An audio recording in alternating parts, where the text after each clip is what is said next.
The Denver Nuggets dominate Game 3 over the Miami Heat.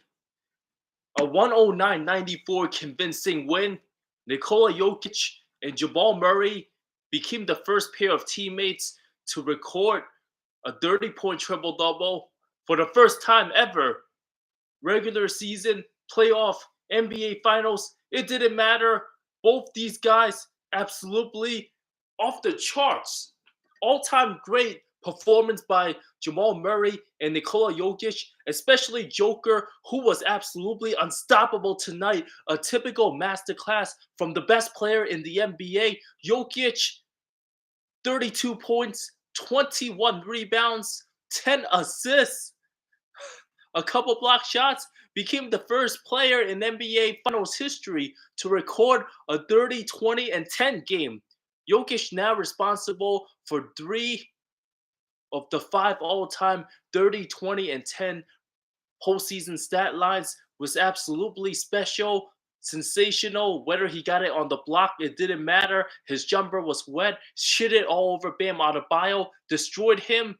Just incredible stuff by Nikola Jokic. I can't say how incredible enough about the Joker. And Jamal Murray was absolutely untouchable too. 34, 10, and 10 stat line. Jamal Murray and Jokic was aggressive throughout the game in the first quarter. Both those guys absolutely imposed their will. They knew that they lost game 2 and they had a couple errors, but Jokic, Murray, that duo, something special on the horizon, potential dynasty in the making. But before we get ahead of ourselves, Jokic and Murray, they set the tone for the Denver Nuggets from the beginning. They went at it against Miami, even though the Heat, I thought, also played a pretty good first quarter too with Jimmy Butler. They just couldn't keep up with Denver's unselfish style of play, the ball movement, the assists. Denver absolutely controlled this game tonight. They outplayed Miami in every way imaginable. The only positive thing I can say for Miami,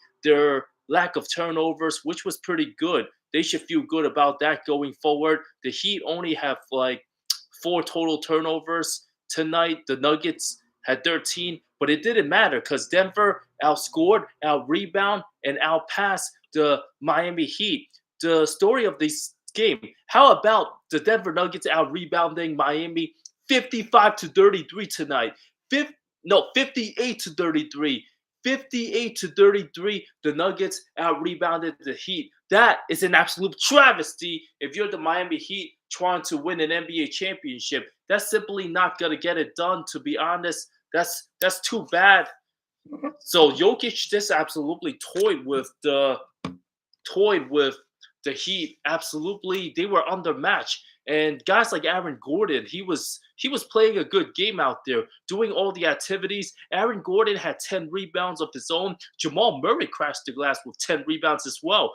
Even though Michael Porter Jr. continues to be a travesty shooting the ball, he had 7 big rebounds. And Christian Braun, absolute shout out. A travesty for me that over 3 minutes into this video, I have not mentioned the sensational rookie Christian Braun, who absolutely balled out today for the Denver Nuggets. He was absolutely special. What a masterclass by the 22-year-old Christian Braun. Absolutely in the fourth quarter early on, took the soul out of the Miami Heat, sucked the energy right out of that building. Everybody in white in disbelief. 7 for 8 from the field for 15 points for Braun. CB, 4 rebounds. How about when he stole that ball from Duncan Robinson and took it all the way for the one-hand slam? How about when he, in transition, when he pushed the ball and took it right to the chest of Jimmy Butler and scored on one of the best defensive players, man. Christian Braun tonight, he would have been the 3rd best player on Miami outside of Bam and Jimmy Butler. The fact that Christian Braun scored 15 points and outscored Kevin Love, Matt Strus combined. He had more points than Gabe Vincent and Matt Strus combined for this game. That absolutely cannot happen if you're Miami. The 3 of the starters tonight, simply a no factor. Gabe Vincent, 2 of 10 from the field. He was really good in game 1 and 2. He's the type of guy that you probably knew he was due for a bad game. He doesn't bring that consistency every night as a starter. 32 minutes. And Matt Strus, after a terrible game 1, a great game 2, and now back to a terrible game 3. That's just not that good. Matt Strus only one bucket, and he was trying to look for a shot too, but he just did not have it. At least he had 5 assists, but Eric Spoelstra didn't play him much of the second half, knowing he did not he wasn't gonna really help the team. So just too bad for Miami. Kevin Love only played in the first half, and then he was pretty much a non-factor that game. This game, Cody Zeller, he played 6 minutes, and then that was it in the second quarter. Caleb Martin, a subpar game with just 10 points. He played 32 minutes, but it's the combination of Murray, Jokic, and Christian Brown. Aaron Gordon, sensational too. KCP, he was okay. He was okay. He played within the flow of the team. Him and Michael Porter Jr. only shot a combined 2 of 11 from the field. If I was to tell you that KCP and MPJ was to shoot 2 of 11, if you're a Miami Heat fan, you probably would be feeling good about your team. You probably feel like, oh, they're playing like shit again. We probably win this game. But no, Nikola Jokic was just way, way, way too much. He's way too imposing. He's proven to be by far the best player in this postseason. And I thought Jimmy Butler had a pretty above average game, but Jimmy Buckets did not do enough. If his teammates are not hitting shots, it's just really tough for Jimmy Butler to carry his team the whole time, because Butler hasn't had one of those monster games in a super long time since early in the series against Boston. And Butler, you can't just depend on him to just bail the team out every single quarter. Every single quarter, man, like Jimmy Butler just did not have it consistently, even though he played okay of a game, but just not good enough. He had 28 points on 24 shots. He had 4 assists, but a lot of his teammates, they just weren't hitting their threes. I mean, Strus and Vincent combined 2 of 10 from deep. Duncan Robinson hit a couple 3-pointers, but they were pretty much in the fourth quarter in garbage time when the Heat tried to make that comeback time. I do believe that game 4 is going to be super competitive. There's no doubt about that. If you think this series is over for Miami, you're fooling yourself. For those people that think Denver has it in the bag, they're a way more talented team for sure. This is the first time in this NBA Finals, to be honest, that you see that this Miami Heat team, they do look like they were overwhelmed. They were undersized. They were nowhere near as talented. I mean, the talent gap difference was just astronomical. If Eric Spoelstra did not have that excellent game 2 coaching plan mastery, then probably Miami would have been down 0-3 and the series would have been over. It was great that Miami took game 2 when they had the chance. They have to win these close games, because Denver, if they're going to blow them out, that's an easy win for the Nuggets. But Miami's got to fight better, and they got to knock down shots. They have to knock down shots. And the question is very concerning for Heat fans.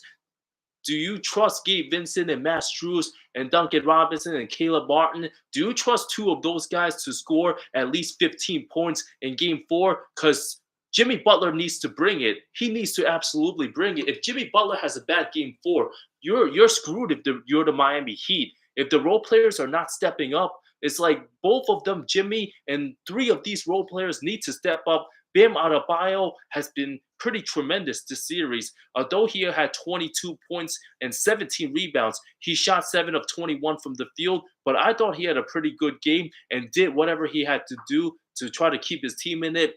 The fact that Jimmy Butler and Bam Adebayo scored more than half of the Heat points, they scored 50 points combined. Miami only ended up with 94.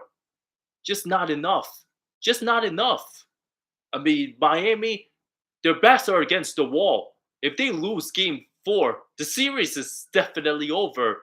If they lose game 4, they got to go back to Denver in game 5 when they're down 3-1. And Denver's so good of a team, they're not going to let any team try to come back against them. The Denver Nuggets has been the more mature team, the more unstoppable team, and the best chemistry throughout this postseason, and it's not even close. Murray and Jokic, they only lost 4 games so far these playoffs, and all the games they lost has been really close. They have not gotten blown out once this postseason. 3-1's a death sentence. Well, Denver's not like Golden State when Draymond was an idiot for game 4. I doubt anyone in Denver is as stupid as that. So even if they're up 3-1, and then they have a chance to go back home and clinch it. I don't see the Denver Nuggets losing back-to-back home games in the NBA Finals. I don't see them losing 5-7 if they're up 3-1. So it's a totally different scenario than 2016 here. But the Miami Heat, 37% shooting from the field. The Denver Nuggets shot 51%. The fact that the Nuggets, like, they shot only 5 of 18 from three, and Miami was held to 11 threes today after hitting 17 in game two.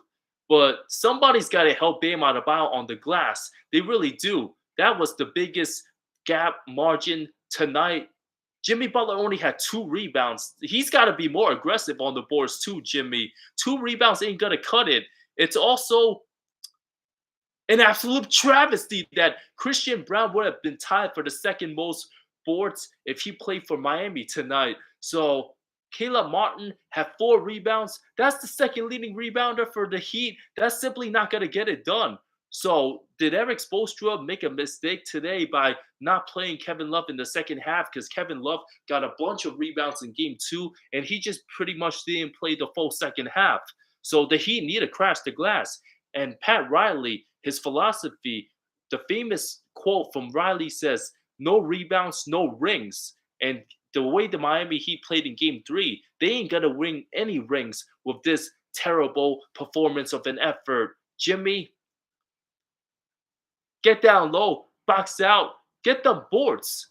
Denver Nuggets, they had a lot of second chance opportunities.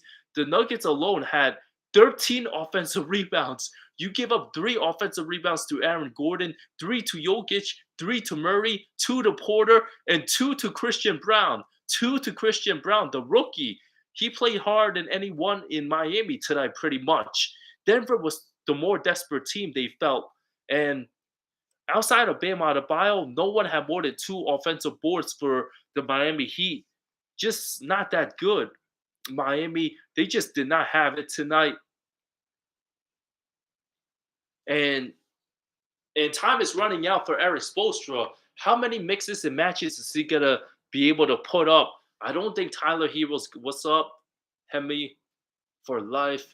I don't think Tyler Hero's close to even playing. His hand injury seems pretty serious. And even if Tyler Hero's able to play, he's going to come off the bench and they're going to feel it out to see what he brings. But this is the type of game that Miami absolutely misses Tyler Hero. If Jimmy Butler can only do so much, if he's not going to have a 40-point game, he's going to score in the high to mid-20s. And no one else is hitting their shots. And all the undrafted players, they play like true undrafted players. They did not have it tonight. That's just troubling for the Miami Heat. Absolutely troubling. They can't afford any more bad games from Matt Strus and Gabe Vincent. They have to get it done in game 4 by any means necessary, whether it's Jimmy Butler trying to score 40 points for the Heat or Matt Strus hitting 4 baskets and Gabe Vincent scoring close to 20 points, because I don't believe that you can trust on 37-year-old Kyle Lowry to try to bail them out. I thought Kyle Lowry had a pretty decent game today. He played 30 minutes and he had 9 points for the game. He had 9 points and 5 assists. So he tried. Kyle Lowry absolutely tried tonight, and they just did not have it because Nikola Jokic was just so damn good. Every play, every possession, Jokic is always going to do something right with the ball. Like Jokic, he got to his sweet spots tonight. He was posting up down low on the block. So you see game 2 in the third quarter, Jokic was way outside, way out of the paint from like 17 feet onwards. So Jokic had a difficult time there. He had to try really hard in game 2, and he almost won that game single-handedly. But when Jokic caught the ball on the block, when he's closer to the rim, he's able to see everything, and he sees like Duncan Robinson, like what's he gonna do? How they gonna react to him? He just found the cutting Christian Brown for the easy layup. Jokic is just simply an offensive master. He's the best offensive player in the NBA by far. His knowledge, his brain, he is absolutely one of the most skilled offensive players, super flawless that we've seen in the association. And the Miami Heat simply don't have anyone in Jokic's caliber, someone who can just control the game, not even needing to score, somebody who can just dictate the pace and find the right guys and make the right decisions. And Miami only had 20 assists tonight. That's Jokic and Murray combined for 20 assists. Denver had 28 dimes total, and the Heat, in terms of Jimmy Butler's passing, is nowhere near as good as Jokic. And Gabe Vincent's really more of like a two guard instead of a point guard. He plays the one, but he has zero assists today. He's not really that great of a passer like that. And how about one of the Denver Nuggets early in the first quarter had a nice outlet pass, and Miami had to commit a foul. So there was none of that today. Kevin Love, I thought in game two, he was absolutely vital because he pushed the pace. Every time he grabbed the rebound, he just flinged the ball up court, and Bam Adebayo, he shot some free throws in game two because Jokic fouled him on the break. But those plays happen because Kevin Love, with his instant thinking allows these plays to happen. You want to get someone like Jokic in foul trouble and just put the pressure. Miami did absolutely none of that today. It was a great coaching plan by Mike Malone, who really got his teams riled up. He was pissed off at his team for the lackadaisical effort and the weak defense in game two. And guess what? His team absolutely responded, absolutely put on an explanation point today to silence everybody in Miami. Everybody's stunned. The Miami Heat, they haven't won a home finals game since game 7 in 2013. They lost two of their finals games in 2014, and they lost this one, game 3, in 2023. It's been almost 10 years. I believe June 19th was the day that Miami won the championship in 2013 because I remember NBA just like this. I don't know how my brain does it. So the Miami Heat, it's been almost 10 years then they won a home playoff game. They need to win one. Was it June 20th? Yeah, it was June 20th. You look that up quick. It was June 20th. It was absolutely June 20th. How I forget that? I don't know how I forgot about that one. But that was a wild one. That was on a Thursday. On a Thursday, what a time that was. What an absolute time. June 20th. Happy early birthday to your mom. Hope all the day you graduated 8th grade. June 20th, that was a good time. Yeah, June 19th was the cast. That was my mistake. I confused those two game sevens. That was the June 19th. So, but I don't think there was going to be a game 7 this year. How the Miami Heat are playing, certainly not. And game 7 wouldn't extend to this far anyway. So, I don't see the Heat making it a game 7, but in game 4, I believe that's going to be a really close one. Mike Malone, he's a good motivational speaker. I mean, how many of you guys, if you struggling with life, if you're slacking off in something, and you want Mike Malone to be kind of like your therapist guy, and you tell him about how you're struggling with life, and Mike Malone give you like a 20-minute motivational speech, you would pay money for Mike Malone for trying to inspire you, and then the way that you respond is what matters. And time again in this postseason, the Denver Nuggets absolutely responded. They destroyed the Timberwolves. That wasn't even much of a series. They responded in game 5 and 6, blowing out the Phoenix Suns. They responded despite the refs not being on their side in Staples Centers against the Lakers, and they swept them. They responded tonight in game 3. This was one of the most important wins for the Denver Nuggets. Absolutely incredible game. Nikola Jokic, I'm gonna make a video on Nikola Jokic. I'm gonna put out tomorrow. I meant to put out a few days ago, but I was busy with work. As you can see, I've been on the beach the last couple of days, so I'm pretty tan as hell. Super tan right now, so it's gonna be a good summer. Maybe not for the Miami Heat. They need all the luck in the world.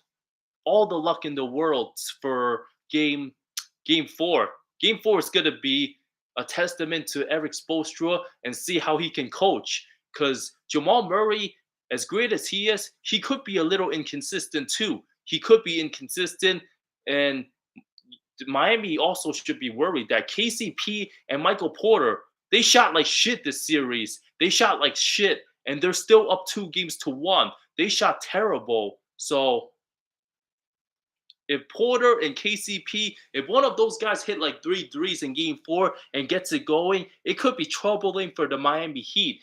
The Heat, like, are they worn out? Like the role players, can they only do so much? Can they last throughout the postseason like this? Are they really built for this? Because there's a talent disparity. For Miami to win the series, they have to win three of the next 4 games. They have to win 3 of the next 4 against a team in the Denver Nuggets who has the best player in the NBA. That's going to be a difficult task to do. And Jimmy Butler, he's arguably a top 10 player in the game, but Bam Adebayo, I don't even put him in the top 20. Jamal Murray, you could say, is in the top 20 right now. So I just don't see the Heat trying to come back, to be honest. But I do think that they have a chance to win game 4. I'll scroll up some of these chat comments in a little bit, but just this game, all Denver Nuggets, like from the first quarter early on, Jamal Murray really dominated. And kudos to Murray. At some point in the second quarter, like when it seemed like Miami was going to make a run, they were up 36-34, and Jamal Murray drained like a tough 3 as the shot clock went to expire, and that was a much needed basket to cut it to 1 from Jamal, because it seemed like the Heat was trying to get momentum there, and they played excellent defense at that stretch. Miami was looking to answer, but Murray stopped that, and Denver went on an 8-0 run from themselves. Jamal Murray drilled another 3-pointer that led to a Miami timeout. That was absolutely sensational. I thought in the first half, Bam Adebayo did a lot of good stuff too. He had the nice fucking putback dunk off over Jokic. Everyone probably forgot about that possession in the second quarter. Bam had a really nice putback. So that was pretty incredible. And Aaron Gordon started aggressively. Even though he attacked the paint, he was relentless. Every time he saw Duncan Robinson on him, Aaron Gordon was demanding the ball. When do you ever see that? AG, he's not the best offensive player or anywhere close, but the fact that he demanded the ball when Duncan Robinson's on him, it just shows that he wants to win, and he has a strong mentality, and he's hungry for that championship. He started off poorly, 1 of 5 from the field, but AG figured it out, and he made a lot of nice plays. Like AG out there, he was competing inside the paint, calling for the ball. Like anybody on the Denver Nuggets would be calling for the ball if they see Duncan Robinson on him. So if Ben Simmons sees that Duncan Robinson's guarding him, you know Ben Simmons not gonna call for the ball because Ben Simmons is soft. And you see Ben Simmons posting stuff on IG saying he's back at the lab. You're a fucking professional basketball player making close to $40 million a year. You're supposed to do your job, and you just post social media shit. And how many games he gonna play? After 5 games of next season, he's gonna complain about a back injury because he's soft. He's so soft, and he just wants some attention. He just wants to draw some attention away from the NBA Finals. When was the last time he played in the playoffs? When he got his feelings hurt. So that was some unnecessary shit. No one cares about social media stuff. Like players that don't post on social media, they let their game do the talking. Those are the truly great ones. The ones that just try to post for clout and comments, that ain't gonna fucking save you. And how about Aaron Gordon in that second quarter when the Nuggets got the rebound and Aaron Gordon took it coast to coast for the 2-hand slam for late in the second quarter, and that really gave momentum to the Denver Nuggets. The Nuggets did not trail really after that mark. Like they pretty much took over the game, I believe, at the end of the second quarter. AG took it to coast to coast, and that gave them a lot of opportunities. They started off the third quarter super nice with Jokic getting a nice mid-range jump shot.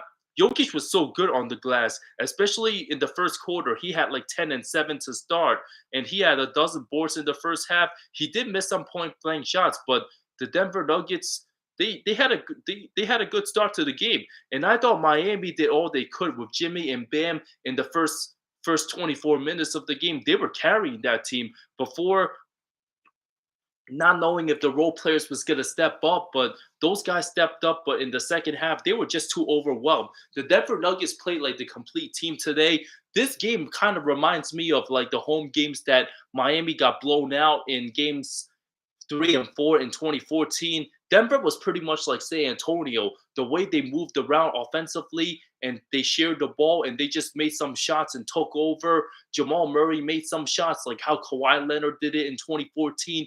Jokic made some shots like how Duncan and Manu Ginobili did it in 2014. And I thought Miami played way too much like relying on Jimmy Butler when Miami too reliant on LeBron James in 2014. And Bam was just Bam. He was pretty good, but they just had two guys, and everyone else pretty much was a liability.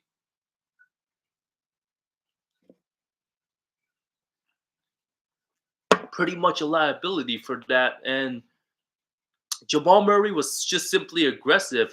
And you know that the Denver Nuggets were going to have a dominant offensive game when Jamal Murray had more points, had 20 points in the first half than the entire game, too. Once Jamal Murray gets it going, if Murray scores 30 plus points, it's more than likely that the Denver Nuggets are going to win this game because Jokic is the most consistent player in the league. He's going to step up each and every night. Where like Jokic can have a 22-point game and have a triple double and just totally dominate and make the most impact.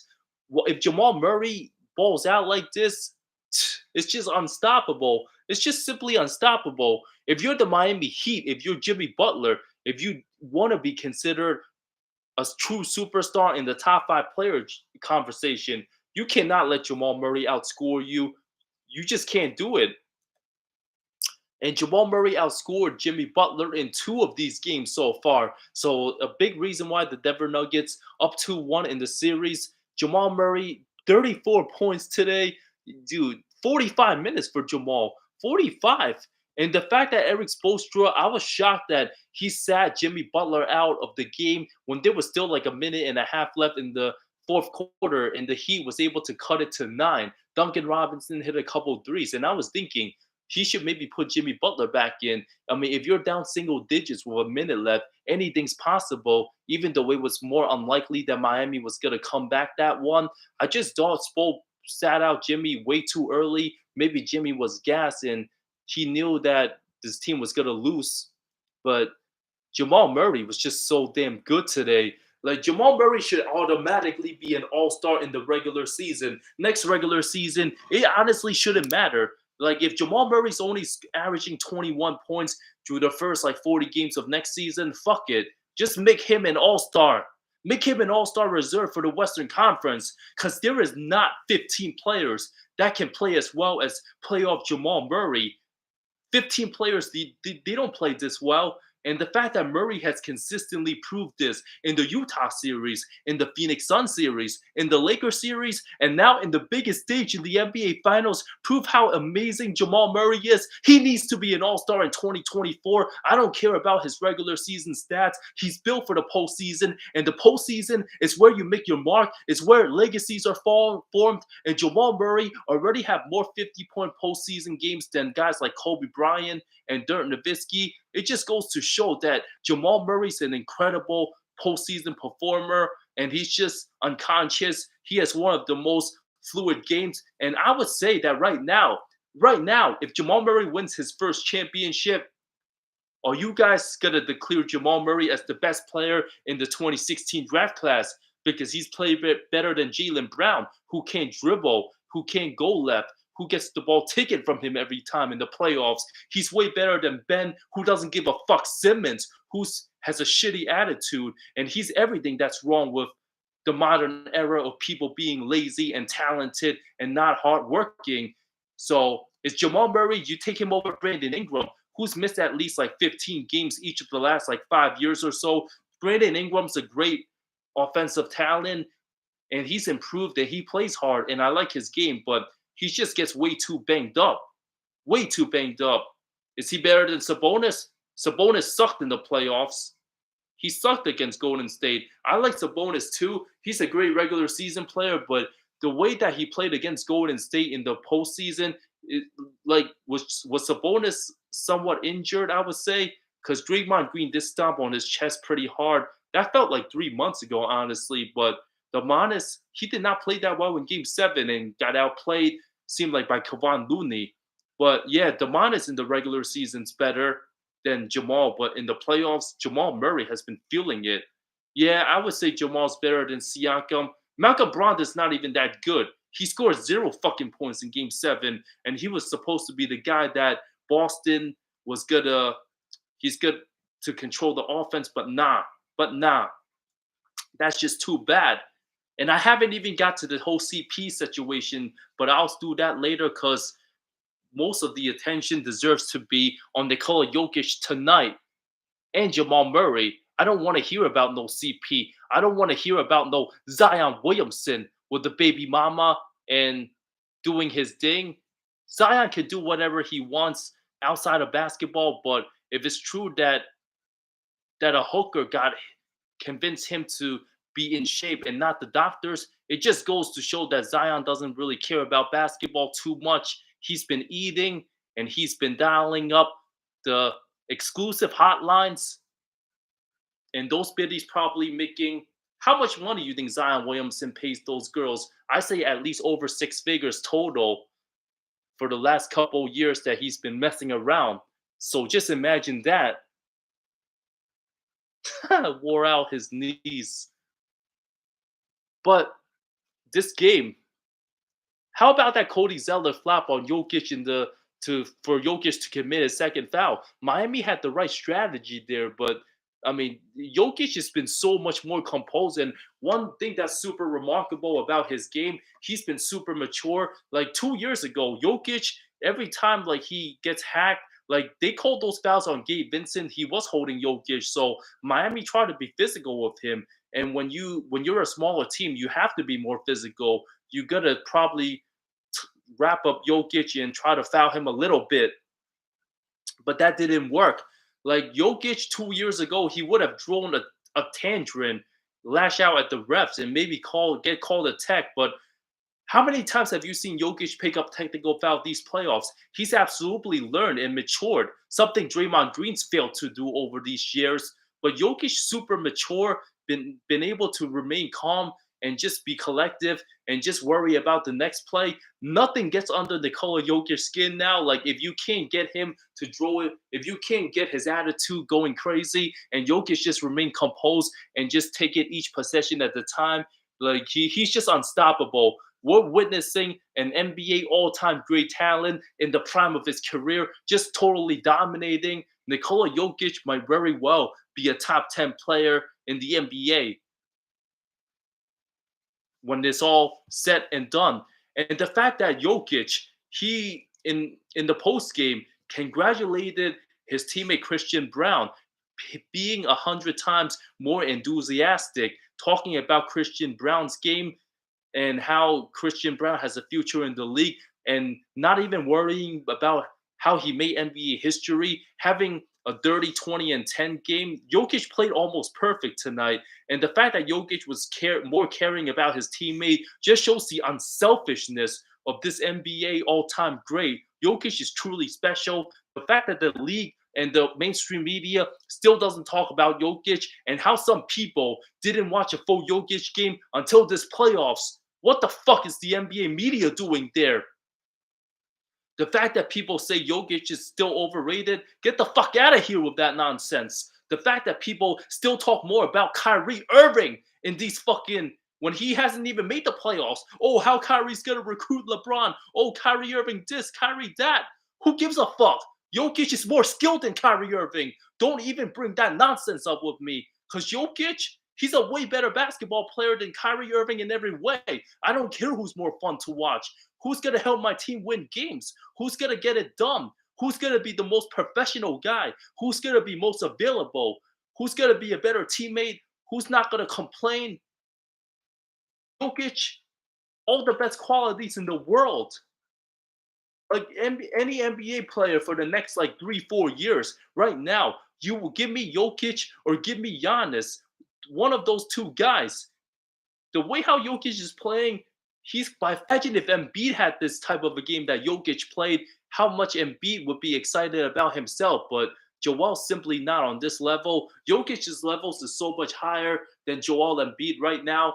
It's honestly like Hakeem Olajuwon is as good as Jokic is in Hakeem's level, and Joel's in Patrick Ewing's level. Is would you guys agree that it's this much of a gap between Jokic and Embiid right now? Because back in February, January, oh, Embiid had this 47-point game against Jokic. Oh, he's better. Oh no, Jokic is better. And all the Philly fans and the Nugget fans, they kept arguing, throwing haymakers, and Embiid's trainer, Drew Hanlon, also has to shit on Jokic too, just to prop up his guy, only for Embiid to have what, 14 points or so in game 7 or 15. He was just terrible. Embiid having 4 field goals. Jokic can score 4 field goals within a minute span.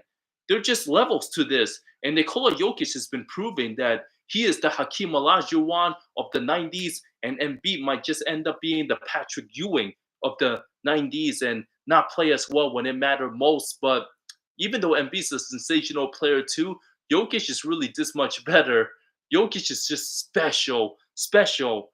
He has the touch of Tim Duncan when he gets it down low. He has the pass of Bill Walton, and he has the fadeaways like Dirk Nowitzki. He's a combination of everybody put together.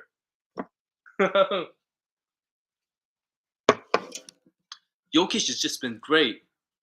And he's been the best at everything today. I mean, Jokic has been the best scorer this series. He's by far the best rebounder. He's the best facilitator. He makes all his teammates better. There is nothing that Nikola Jokic can't do right now. And he's just so humble about it, so relaxed and composed. Like, he is just naturally a basketball genius. Just a basketball genius. I would go as far as saying that he's the 21st century of James Naismith. So if you were to ask me, like, if there's a guy that would invent the game of basketball that was in this century, I would go with Nikola Jokic, because just the way he just plays, just so fluid as a big man. He makes the right play at every single time, every minute.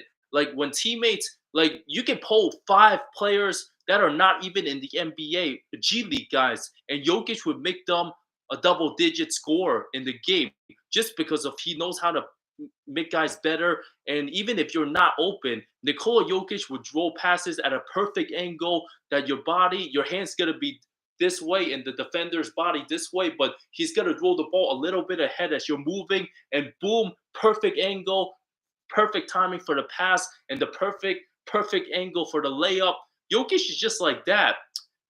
I mean, look at guys like Monte Morris. Have you guys seen Monte Morris at the post game giving Jokic hugs and super happy for his team? How many guys would be bitter that they would get traded from a contender, from a good team with good players coming back, because they know that they're expendable and the NBA is a business? Like, a lot of players probably will lose it and not really care about their former team. But the fact that Nikola Jokic, like, Monte Morris showing love to Nikola Jokic, even though Monte's on the dysfunctional Wizards right now, it just goes to show that how much Jokic is really loved by his teammates. He's truly loved. So any media that tries to say any negative stuff about Nikola Jokic, don't listen to them, because Jokic's former teammates, they love him. They love him. Monte Morris made a name for himself because of Nikola Jokic. Will Barton is probably smiling. Like, Will Barton might be out the NBA now. He might be out the NBA because he was nothing for Toronto, and he might be out of the league already. Jokic really made him like a second option. Like, he was a 15-point-a-game scorer as a second option under Jokic just last season. Frank Campazzo, he's in the other side of the world. And Jokic made him one of the starters. Austin Rivers, he was a cheerleader for the Timberwolves, and he was getting playoff minutes, hitting big shots against the Portland Trail Blazers. With that said, Christian Braun, what a night. Christian Braun is a true winner. He just won a title a year ago at Kansas when they beat North Carolina. That was an insane game. Christian Braun was one of the starters that game, and I remember that game like it was yesterday. Kansas won that one in a nail-biter, and they had a comeback in the second half. Christian Braun knows what it's like to be in big games. One of these like hidden gems.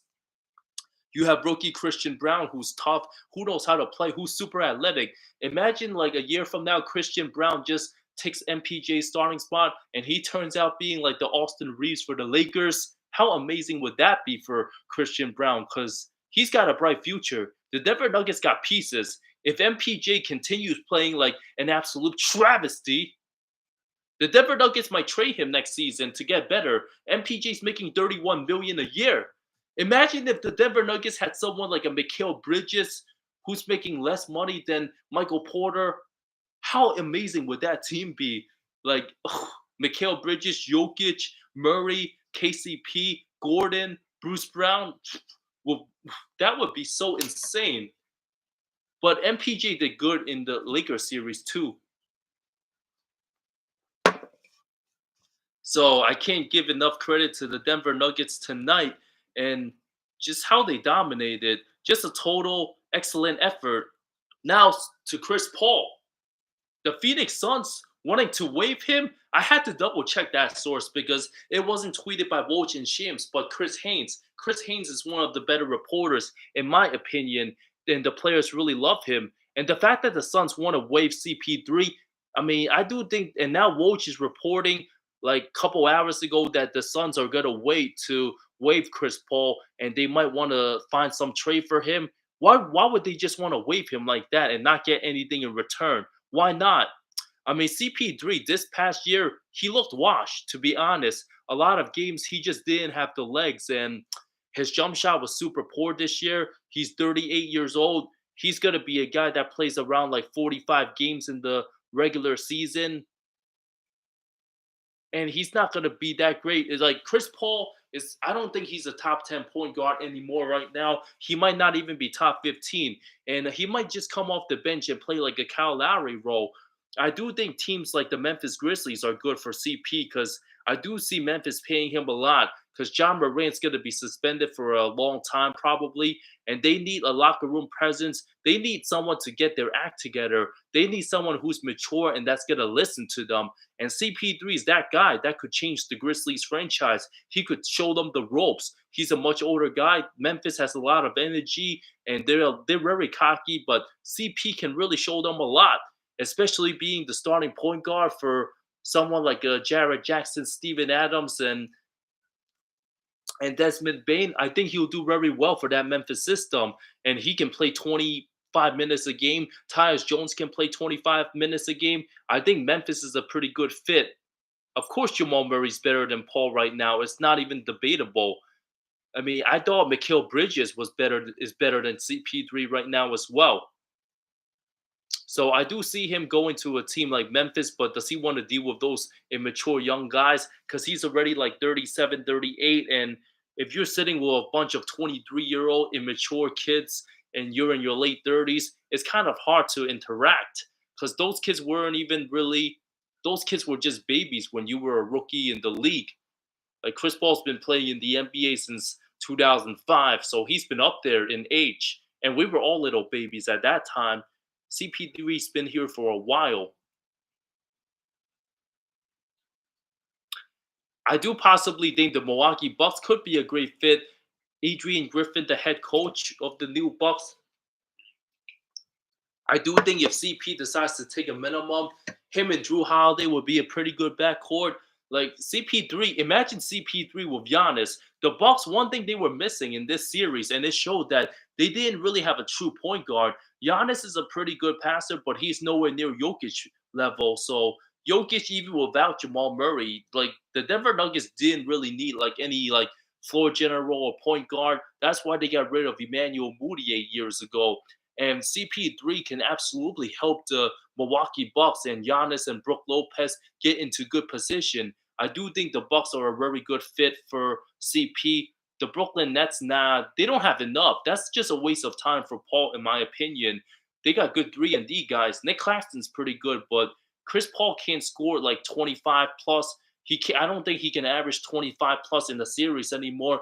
And Brooklyn couldn't score for shit against Philadelphia. CP3 going to Philly, I don't see that. Him and I don't see him doing that. Even if Harden wants to leave, then sure. If Harden leaves, possibly, but is CP3 a good enough replacement for James? Like CP3 with Joel Embiid, him and Joel Embiid, if they're gonna get along well, that's fine. But I mean, that would be interesting. Imagine CP3 and Joel Embiid, the amount of times they're gonna flop. It's just like Harden and Embiid, and CP arguably flops as much as Embiid, but that's a possibility too. And for all you people saying, "Oh, CP3 to the Lakers," do the Lakers really need another guy that's gonna be injury prone and like miss like half the regular season? We know LeBron's gonna miss like 30 games next year. Anthony Davis gonna probably miss like 30 games, and CP, you don't need another inconsistent guy that's gonna miss like 40 games. So the Lakers need somebody young that's gonna be healthy on the floor, that's gonna be able to play like 70, 80 games a year. And if they resign Austin Reeves, he is absolutely that guy who will handle the ball? Well, obviously it's gonna be LeBron. LeBron needs to get his numbers. We all know that. Look at how the way they treated Russell Westbrook. And CP3 is a way better shooter than Russ too. So I do think that CP3 should handle the ball and give LeBron easy looks, but you know LeBron wants to chase his stats too. And LeBron definitely wants to surpass CP3 on the all-time assist race. He's thinking that on top of his mind. I don't see CP3 being on the Lakers. I do see Boston as a possibility too. If Jaylen Brown does resign, CP3 would be a great fit, absolutely, especially getting that team better offensively. But it's still going to be ultimately up to JB and JT to just ball out and not make those like stupid mistakes.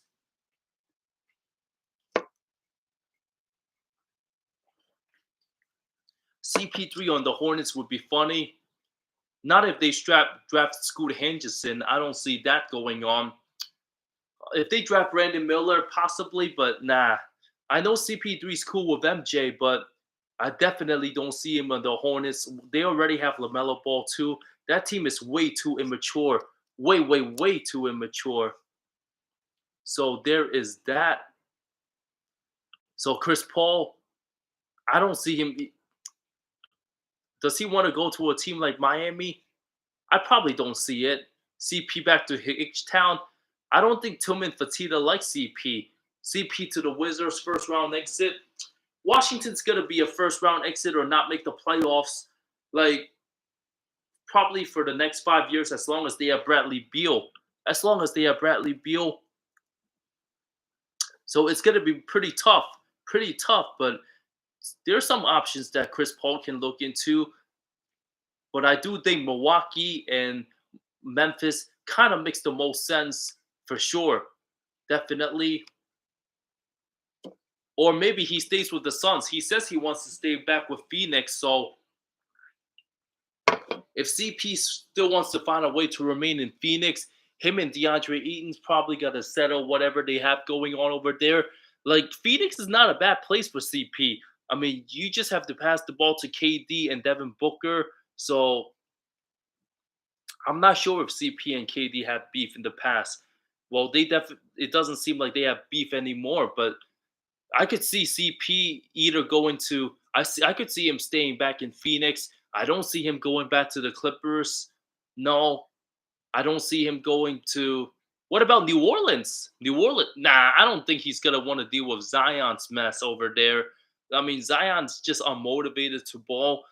I doubt he'll come back. I don't think he's gonna go to Dallas and play with Luka if Kyrie decides to leave. I definitely don't see that. So there's only a few teams that I can see CP3 going to. I definitely don't see him going to Minnesota because he's not gonna want to deal with Carl Anthony Towns' nonsense. Imagine how much CP3 will scream at Rudy Gobert when Rudy Gobert fucks up with his butterfingers and not catch the ball.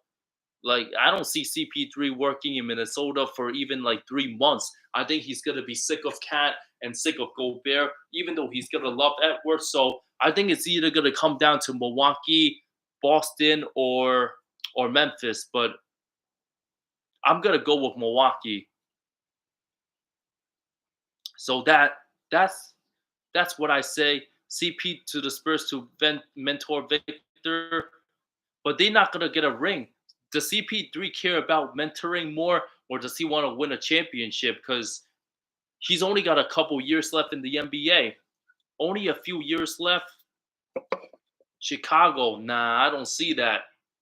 DeRozan sucks in the postseason, and Zach LaVine's not that great. So why would CP3 want to play with them? They're going to be first round exits with the Bulls. So now, time for me to scroll up my comments. It's been 50 minutes here. Thank you guys for just continue to tune in.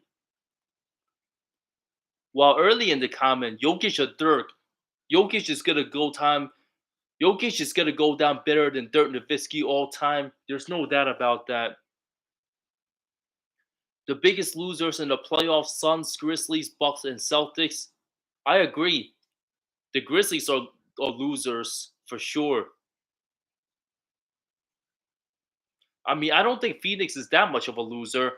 Phoenix is Phoenix gave Denver their toughest competition, so they had to play them in the second round. That's just too bad. We all know that the Nuggets were capable of being here. Yeah, like if you guys like watch my previous videos, I believe I mentioned a couple times. I thought whoever was gonna win that Suns and Nuggets series in round two was gonna make the NBA Finals. And who knows if Phoenix would have beaten the Lakers if they were healthy. I think they probably would have if they didn't have any drama. I thought those were the two best teams in the West, and the Suns losing to the Nuggets in the second round, it doesn't look so bad anymore. Denver play ugly basketball. They cannot be a dynasty. You just hating. I don't understand how anyone can say Denver plays ugly basketball. Jokic plays genius basketball. He's the best passing center of all time. Volleyball? Dynasty of volleyball. Dude, you haven't been watching. Giannis plays volleyball. Shaq plays volleyball. And the Lakers were a dynasty.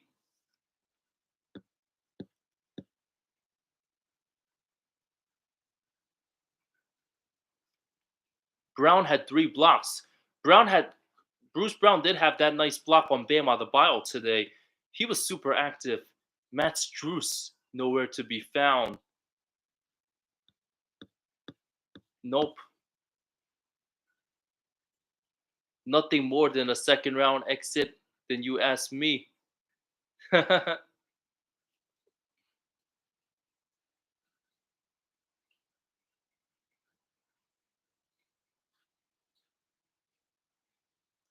Simmons. Social media. KD's tweet about Jokic FaceTime. No, I did not see that. I'll look at that in a little bit. Murray, a top 5 playoff star. So freaking obvious he is better than LeBron and Butler right now. Going forward, he is. And he did get the best of LeBron in that conference finals too.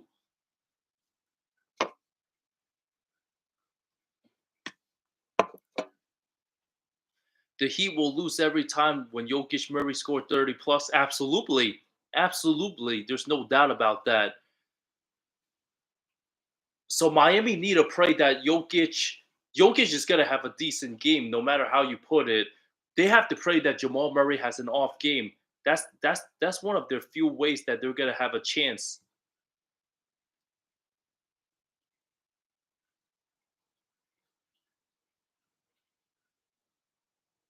Ben Simmons grew up wanting to be socially true that. Himmy's head got dunked on by rookie Christian Brown. Yep.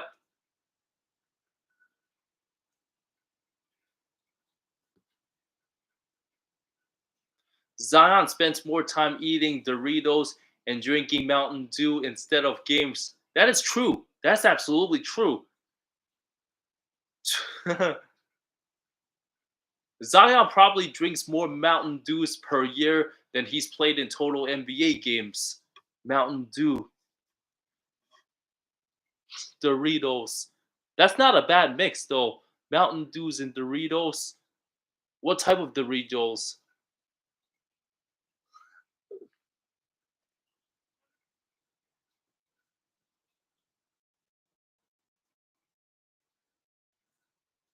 I'm starting to think the 2019 draft was mediocre. Zion Williamson's got a mess. He's a mess right now. John Morant's a mess right now. People making jokes. RJ Barrett's mid. Tyler Hero gets injured a lot. How about Darius Garland? He was not good these playoffs against New York. Yeah, 2019 draft not looking so good. These kids are still like 22 years old though. They got a lot of growing up to do.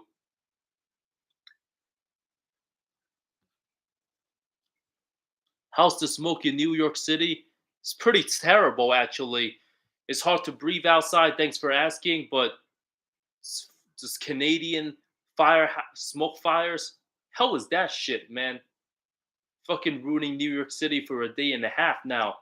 Super hard to super hard to breathe in there. Like yesterday night when I was walking back, I was kind of out of breath and I was like, why am I gas? What's going on? And then I smelled the smoke. It's been shitty. Definitely don't recommend going out, but I hope it's gonna be over soon. I hope it's gonna be over before Friday, so the weekend will look gorgeous. It was really nice on Monday outside though. Tuesday it was raining, a little bit thunderstorm, but I'll be okay. I'll be fine. Just whoever lives in New York, they can't open their windows because the smoke is just terrible. Haven't seen clouds in man long. The longest I went not seeing any clouds.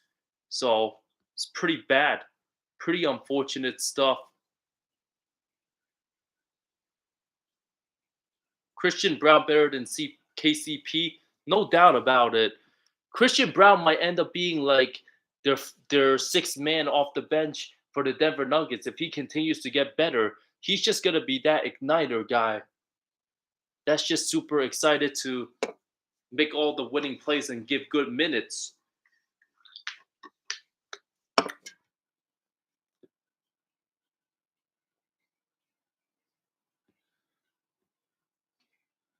Sabonis was better than CP0.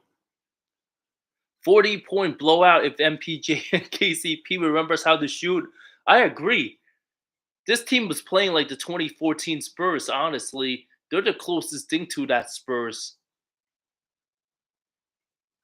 And there is going to be a next NBA dynasty outside of Golden State. I mean, the only time the NBA didn't really have a dynasty is the 1970s when there was the ABA gap. Like after Russell Celtics, there was no back to back for 19 years because the NBA, I mean, there was parity in the league. I mean, you thought Will Chamberlain, Jerry West, and Elgin Baylor were going to be a dynasty, but they only, Elgin retired and they only won one championship in 72. I mean, that's kind of a disappointment. I mean, the New York Knicks in the 70s, I wouldn't say winning two rings is a dynasty. Willis Reed had a short career and he got hurt, had to retire early.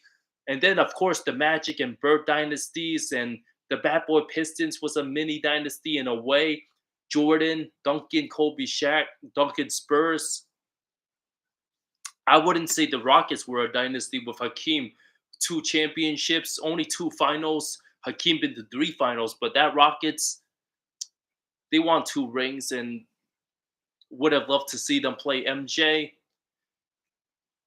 And then obviously LeBron and Dwayne Wade, Heat Big Three, and then Golden State. And then now Jokic's best player in the game, or Giannis, who's going to be the dynasty, Denver or Milwaukee. We'll see. But it's looking like Denver right now. Grizzlies calling themselves a dynasty. They are a travesty, not a dynasty. John Morant can't even be free.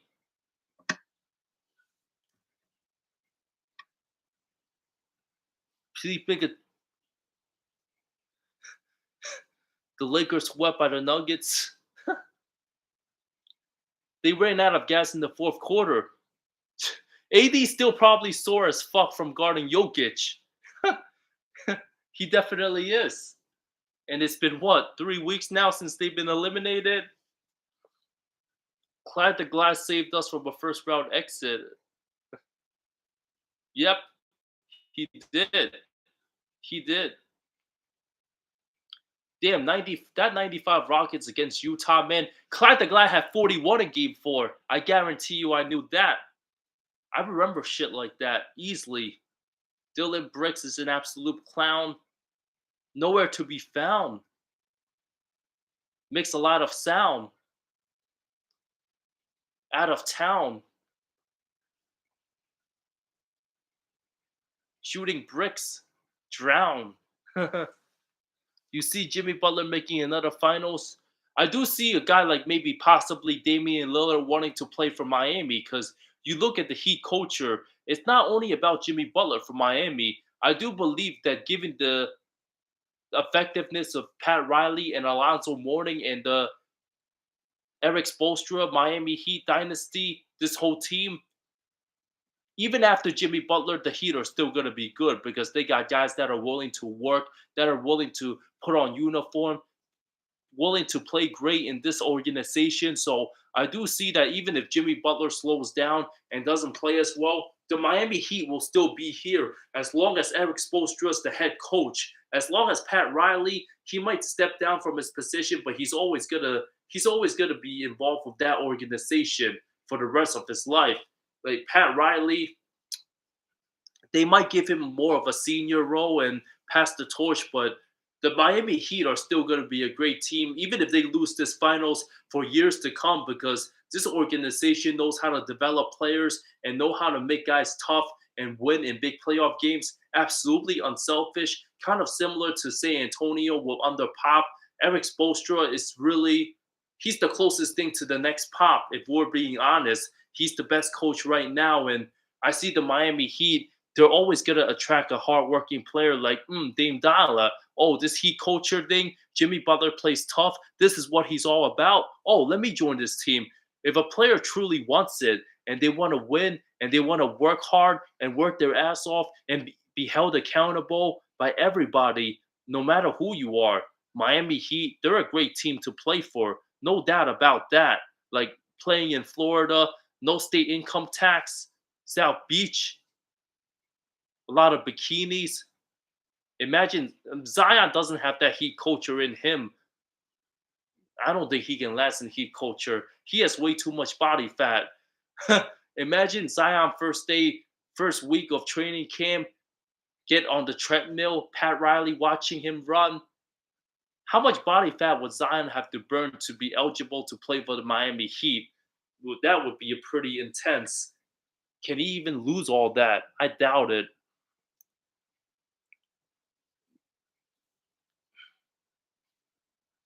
The Blazers are a travesty for wasting Dame Lillard. They are. They are. Absolutely. And Dame Lillard should demand a trade now because he's not getting any younger either. And he carried way too much of a load.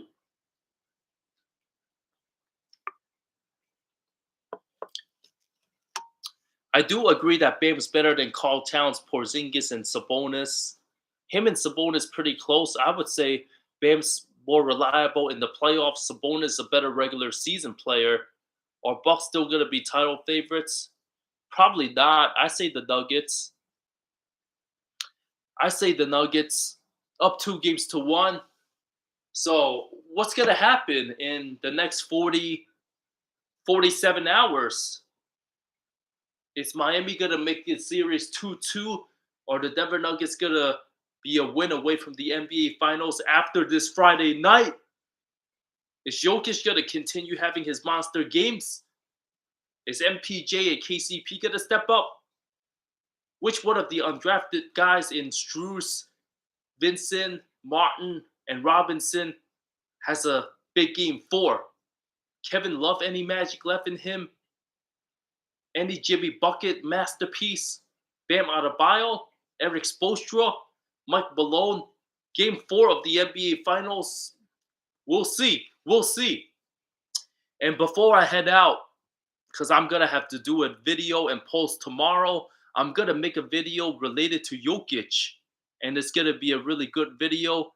If you want to know more about passing and some of the best passers in the NBA for big men, check out my video that I'll post by tomorrow. Lots of good Jokic content.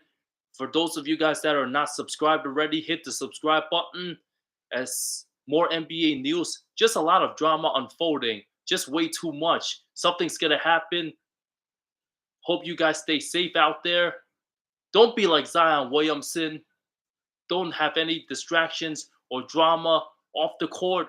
Zion Williamson, more distractions in his early careers than guys like Tim Duncan. Like Zion is just another diva, man. He just can't get his shit together. He's just reckless. He's just out of shape, always injured. Why do you think he's been injured too much? Is something else getting injured for Zion that we don't know about? He ain't slick. Not slick at all. Can't live low key like this. So don't be like Zion Williamson and protect yourself for your private activities. And I'll see you next time. Love y'all.